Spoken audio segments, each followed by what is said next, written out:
Hi friends, welcome back to my channel. ఈరోజు మన recipe ఏంటంటే గులాబ్ జామ్. అయితే గులాబ్ జామ్నే కొంచెం హెల్తీగా చేసుకుందాం. మనం గులాబ్ జామ్ అంటే చిన్నపిల్లల నుంచి పెద్దవాళ్ళ వరకు అందరికీ ఇష్టం. మనకు నోట్లో పెట్టుకుంటేనే కరిగిపోతూ ఉంటుంది, చాలా టేస్టీగా ఉంటుంది కదా. సో ఆ గులాబ్ జామ్ని కొన్ని టిప్స్ ఫాలో అయ్యి మీరు బెల్లంతో చేసినా సరే ఎక్స్ట్రాడినరీగా అయితే టేస్ట్ వస్తుందన్నమాట. సో దానికోసం కొన్ని కొలతలు, కొన్ని టిప్స్ అయితే పాటించాలి. సో ఈరోజు ఈ వీడియోలో మనం బెల్లంతో గులాబ్ జామ్ ఎలా చేసుకుందో చూద్దాం. అయితే వీడియోలోకి వెళ్ళే ముందు ఛానల్ని సబ్స్క్రైబ్ చేయండి. సబ్స్క్రైబ్ చేసి బెల్ ఐకాన్ క్లిక్ చేస్తే ఆల్ అనేది క్లిక్ చేస్తేనే నా నోటిఫికేషన్స్ మీకు వస్తాయి.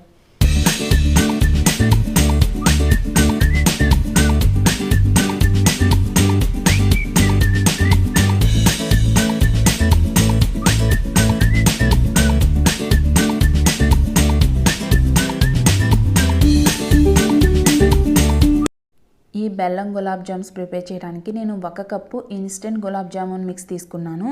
అయితే మనకి ప్యాక్లో ఉన్నా సరే కొంచెం ఉండలు కట్టినట్టు అవుతుంది. మీరు జల్లించుకోండి, లేదంటే చేత్తో ఇలా మెదుపుకోండి ఆ ఉండలు లేకుండా. ఇప్పుడు మనం కాచి చల్లార్చిన పాలు కొంచెం కొంచెంగా పోసుకుంటూ మృదువుగా కలుపుకోవాలి.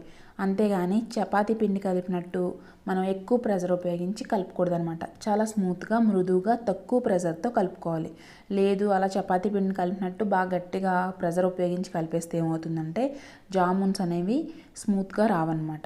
కొంచెం కొంచెంగా పోసుకుంటూ కలపండి. ఎక్కువ ఒకేసారి పాలు పోసేస్తే ఏమవుతుందంటే మనకి పిండి అనేది పల్చగా అయిపోతుంది. అప్పుడు మనకి ఇన్స్టెంట్ మిక్స్ లేకపోవచ్చు దగ్గర, ఎందుకంటే ఎక్కువ మనం ఒక ప్యాక్ తెచ్చుకుంటే అలానే కలిపేసి చేసేసుకుంటాం కదా. అలా లేకపోతే ఎప్పుడైనా 1 స్పూన్ మైదా పిండి వేసుకోండి, బాగా పల్చగా అయిపోతాయి. కానీ మనకి మృదువుగా రావాలంటే మైదా పిండి కన్నా ఇన్స్టెంట్ మిక్స్ అలానే చేసుకుంటే బాగా వస్తుంది. కాబట్టి చూసుకుని కలుపుకోండి. పిండి అనేది చపాతీ పిండిలా గట్టిగా ఉండకూడదు, అలాగే అలా అని చేతికి అంటుకోకూడదు. చేతికి అంటుకోకుండా ఉండాలి, అలాగే చపాతీ పిండి అంత గట్టిగా కూడా ఉండకూడదు.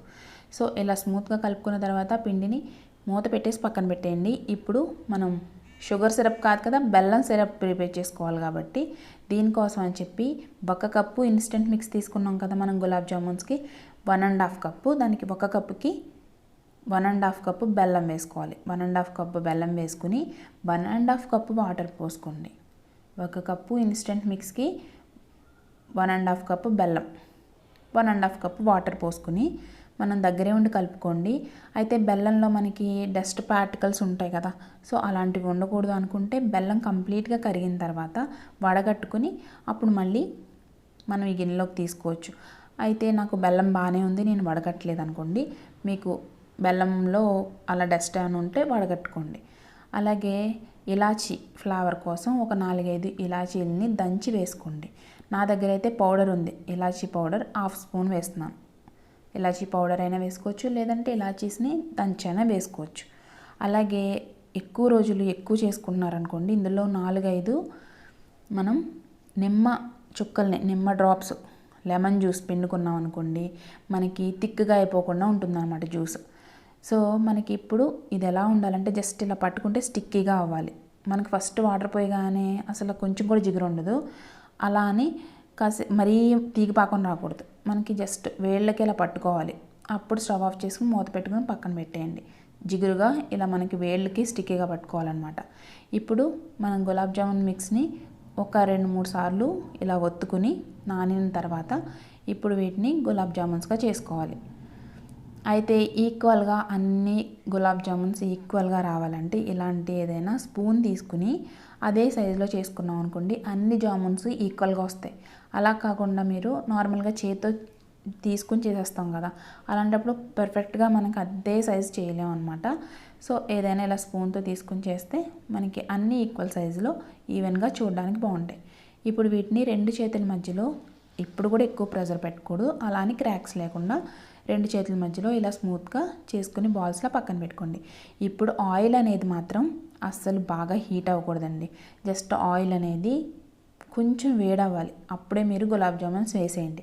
మనకి కాజాలు అయితే ఎలా వేసుకుంటాం అలాగే గులాబ్ జామున్స్ కూడా బాగా హీట్ అయిపోయిన ఆయిల్లో వేస్తే పైన మనకి త్వరగా మాడిపోయినట్టు కలర్ వచ్చేస్తుంది, కానీ లోపల మాత్రం గట్టిగా ఉండి ముద్దలుగా బాగోదన్నమాట గులాబ్ జామున్. కాబట్టి మీరు ఆయిల్ బాగా హీట్ అయిన ఆయిల్లో వేయకండి, కొంచెం వేడిగా అయిన ఆయిల్లో వేసుకుని గులాబ్ జామున్స్ని ఫస్ట్ వేడైన ఆయిల్లో వేసుకుని తర్వాత లో ఫ్లేమ్లోనే ఆర్ మీడియం ఫ్లేమ్లో పెట్టుకుని ఫ్రై చేసుకోవాలి. ఒక 2 నిమిషాలు వేసిన వెంటనే కదిపేయకండి. 2 నిమిషాల తర్వాత రెండో వైపు టర్న్ చేసుకోండి. రెండు వైపులా కూడా బాగా ఈవెన్గా ఫ్రై అవ్వాలి.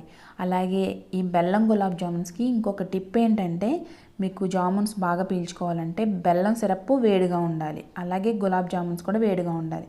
అదే మనం షుగర్ గులాబ్ జామున్స్ అనుకోండి, షుగర్ సిరప్ మరీ వేడిగా వేసేస్తే ఏమవుతుంది, విడిపోతాయి. కానీ బెల్లం సిరప్ వేడిగా ఉండాలి. సపోజ్ ఈ లోపల మీకు చల్లారిపోయింది అనుకోండి, బెల్లం సిరప్ తయారు చేసి పెట్టుకున్నది ఒకసారి వేడి చేసుకోండి. జామున్స్ కూడా వేగిన వెంటనే తీసి అందులో వేసేయండి. అలాగే 1 అవర్ నుంచి 2 అవర్స్ వరకు వదిలేయండి. ఎక్కువ టైం వదిలేస్తే బాగా పీల్చుకుని గులాబ్ జామున్స్ బెల్లంతో చేసినా సరే పర్ఫెక్ట్గా వస్తాయి. వీడియో నచ్చితే లైక్ చేయండి, షేర్ చేయండి, కామెంట్ చేయండి అండ్ ఛానల్ సబ్స్క్రైబ్ చేయండి.